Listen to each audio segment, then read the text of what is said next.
Hello students, last video में मैंने discuss किया था कैसे डिफरेंट मेटल्स ऑक्सीजन, एसिड और वाटर के साथ रिएक्ट करता है।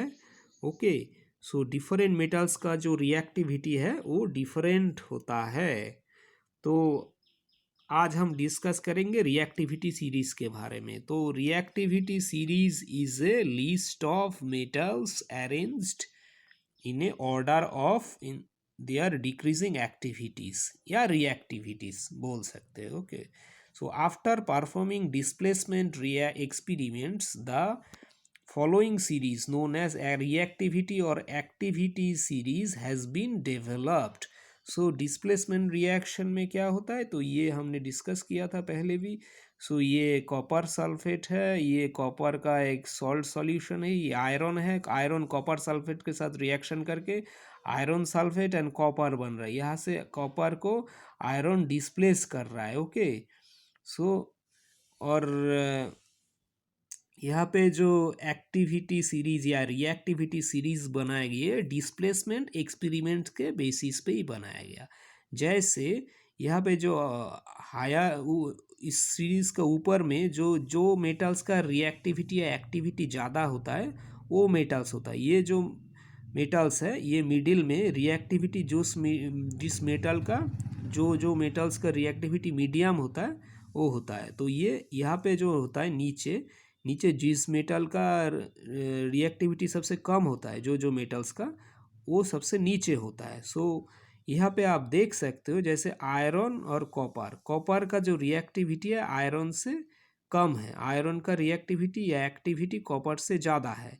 सो डिस्प्लेसमेंट रिएक्शन में क्या होता है, जैसे यहाँ पे डिस्प्लेसमेंट जो रिएक्शन ही है क्योंकि आयरन का रिएक्टिविटी कॉपर से ज़्यादा है। ओके, सो इसीलिए कॉपर को इस रिएक्शन में आयरन ने डिस्प्लेस किया। ओके, अगर इस रिएक्शन में देखा जाए तो इस रिएक्शन में कॉपर आयरन को डिस्प्लेस नहीं कर पाएगा क्योंकि कॉपर का जो रिएक्टिविटी या एक्टिविटी है आयरन से कम है, लेकिन यहाँ पे आयरन कॉपर को डिस्प्लेस कर पाएगा। ओके, सो यहाँ पे हम बोल सकते हैं कि जो ऊपर में है जो कंपैरेटिवली हायर रिएक्टिविटी या एक्टिविटी मेटल जो है कंपैरेटिवली लोअर और एक्टिविटी या रिएक्टिविटी वाला मेटल्स का सॉल्ट सॉल्यूशन से उस मेटल को डिस्प्लेस कर पाएगा, लेकिन जो नीचे वाला मेटल्स है जैसे कॉपर आयरन का सल्फेट से आयरन को डिस्प्लेस नहीं कर पाया, या कॉपर जिंक सल्फेट के साथ अगर रिएक्शन करेगा तो जिंक को डिस्प्लेस नहीं कर पाएगा,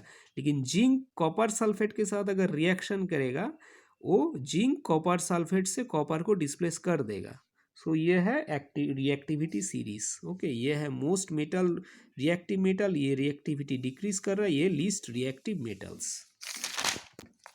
जैसे यहाँ पे आप देख सकते हो आयरन कॉपर सल्फेट के साथ रिएक्शन करके आयरन सल्फेट एंड कॉपर बन रहा है, जिंक कॉपर सल्फेट के साथ रिएक्शन करके जिंक सल्फेट एंड कॉपर बन रहा है, लेड कॉपर क्लोराइड के साथ रिएक्शन करके लेड क्लोराइड एंड कॉपर बन रहा है। तो सारे रिएक्शन में क्योंकि लेड जिंक आयरन का पोजीशन रिएक्टिविटी सीरीज में कॉपर से ऊपर है, सो यहाँ पे जिंक लेड और आयरन कॉपर को डिस्प्लेस कर देगा। यहाँ पे आप देख सकते हो कि जिंक का पोजीशन, आयरन का पोजीशन, लेड का पोजीशन कॉपर से ऊपर है, ये तीनों मेटल का पोजीशन कॉपर से ऊपर है। सो ये कॉपर सल्फेट से या कॉपर का सॉल्यूशन से कॉपर को डिस्प्लेस कर पाएगा। जैसे जिंक और आयरन सल्फेट का अगर रिएक्शन हुआ तो जिंक आयरन सल्फेट से आयरन को डिस्प्लेस कर देगा। ओके, सो अभी हम एक एग्जांपल डिस्कस करते हैं। The samples of 4 metals A B C D were taken and added to the following solution one by one.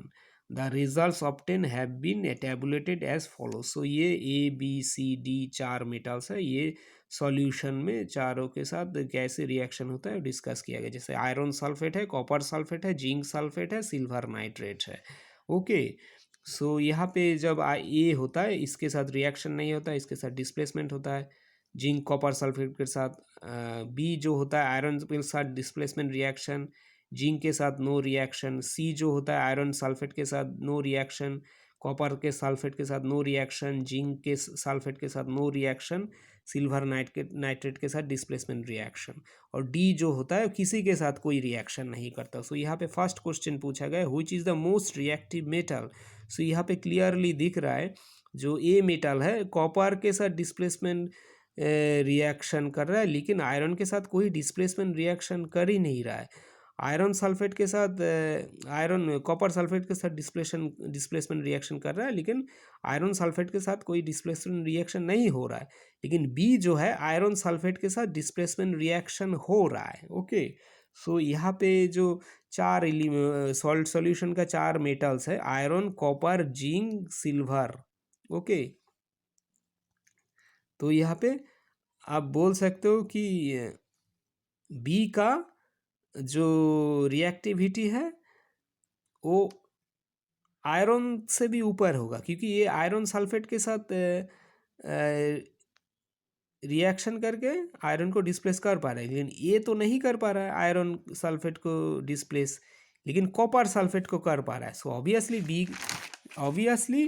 B जो है, क्योंकि आयरन से ए से ज़्यादा रिएक्टिव है।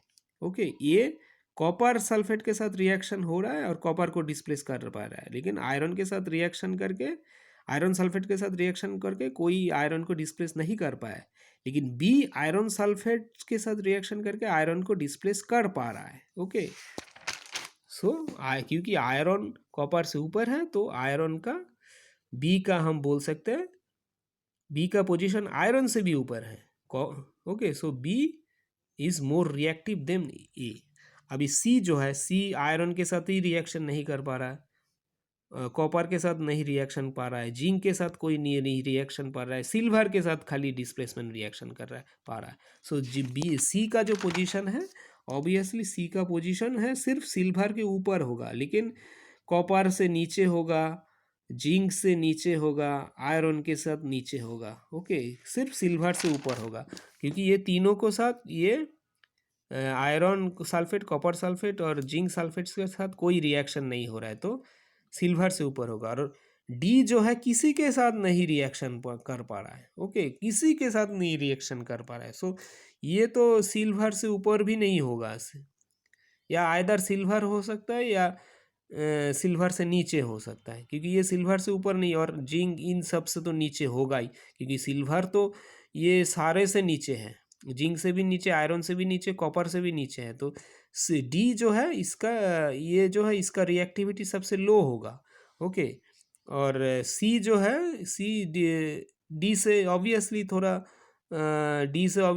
ऊपर होगा, क्योंकि सी एटलीस्ट सिल्वर को डिस्प्लेस कर पा रहा है, तो सिल्वर से ऊपर है, लेकिन जिंक से नीचे होगा, कॉपर से नीचे होगा, आयरन से नीचे होगा। ओके, सो हम यहाँ से बोल सकते हैं which is the most reactive metal, B है। बी आयरन को भी डिस्प्लेस कर पा रहा है, तो आयरन से भी ऊपर है इसका पोजीशन। ओके, और what would you observe if B is added to the solution of copper sulphate.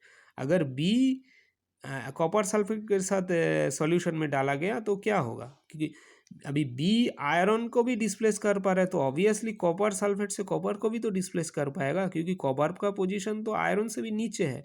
अगर ये आयरन से ऊपर पोजीशन में है बी का पोजीशन, क्योंकि आयरन को डिस्प्लेस कर पा रहा है, सो ऑब्वियसली ये कॉपर को भी डिस्प्लेस कर पाएगा। सो कॉपर को डिस्प्लेस करके तो यहाँ पे डिस्प्लेसमेंट रिएक्शन होगा।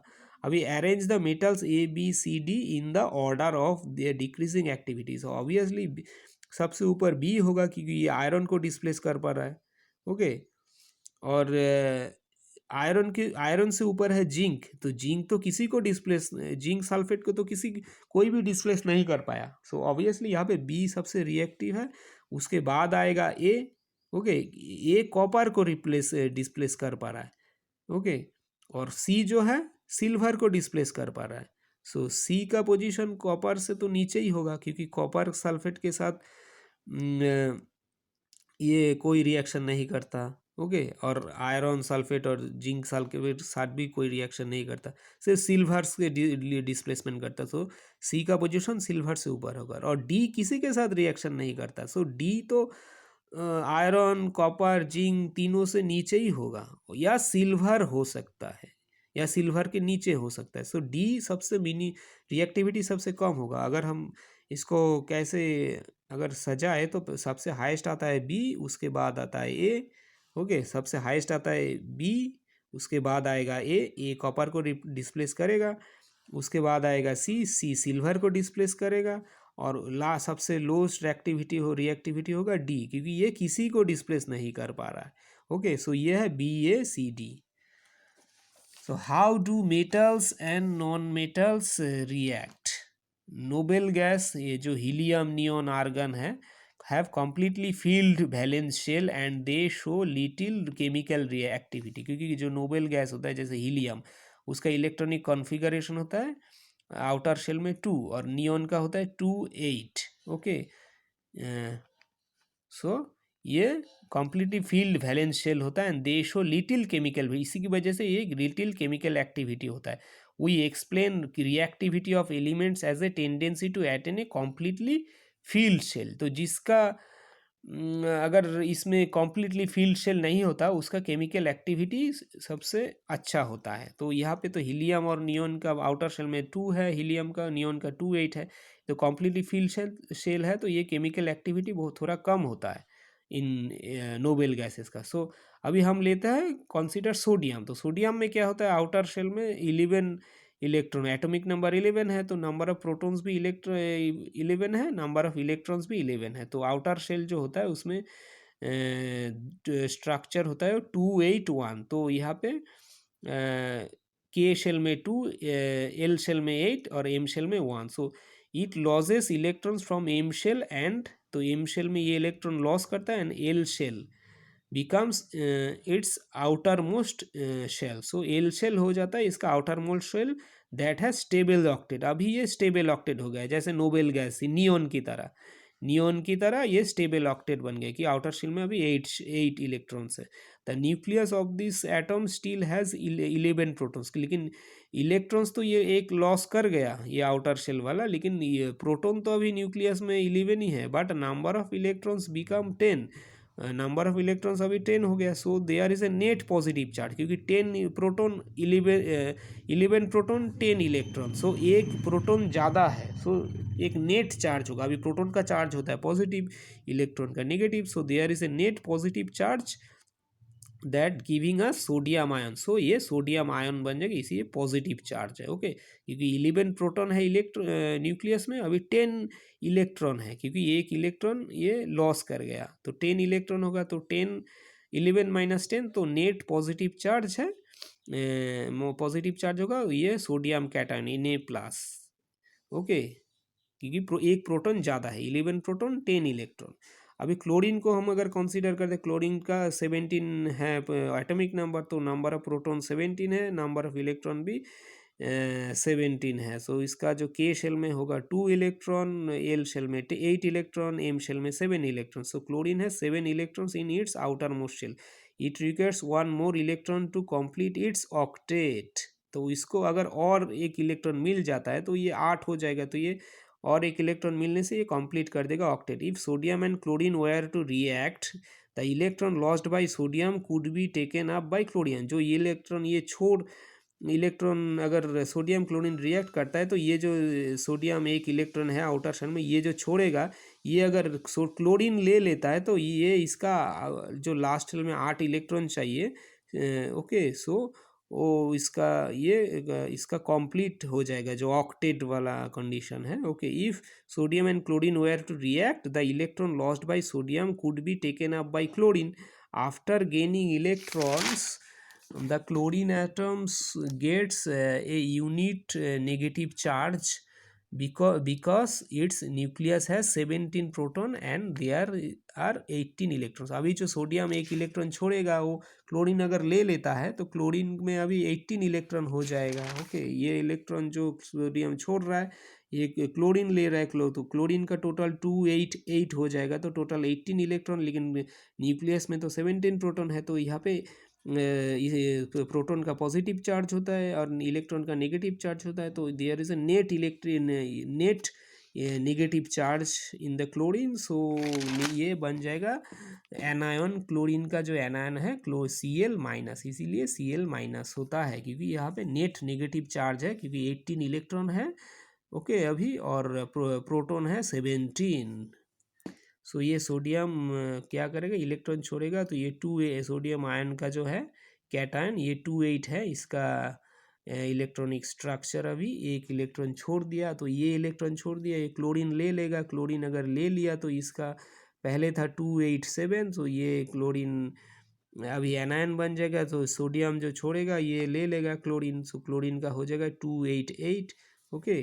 सो ये क्लोरीन जो ये स्टेबल ऑक्टेट मिल जाएगा इसको। सो ये रिएक्शन ऐसे है, सोडियम का आउटर शेल में जो एक इलेक्ट्रॉन है, क्लोरीन का आउटर शेल में ये 7, ये इलेक्ट्रॉन का सिंबल है, और ये एक इलेक्ट्रॉन क्लोरीन ले लेगा, तो इसका भी आउटर शेल में अभी 8 बन जाएगा। ये सोडियम के से छोड़ा हुआ इलेक्ट्रॉन है, यहाँ पे आ गया, और जो सोडियम है, सोडियम का आउटर शेल में ये जो इलेक्ट्रॉन था वो ये चला गया, तो अभी ये कैटायन बन जाएगा ओके, क्योंकि ये नेट पॉजिटिव चार्ज हो जाएगा सोडियम पे, और क्लोरीन में नेट नेगेटिव चार्ज हो जाएगा, क्योंकि ये नंबर ऑफ इलेक्ट्रॉन्स अभी ज़्यादा है, यहाँ पे इसमें नंबर ऑफ इलेक्ट्रॉन्स कम है और प्रोटॉन्स ज़्यादा है, 11 प्रोटॉन 10 इलेक्ट्रॉन, और यहाँ पे हो जाएगा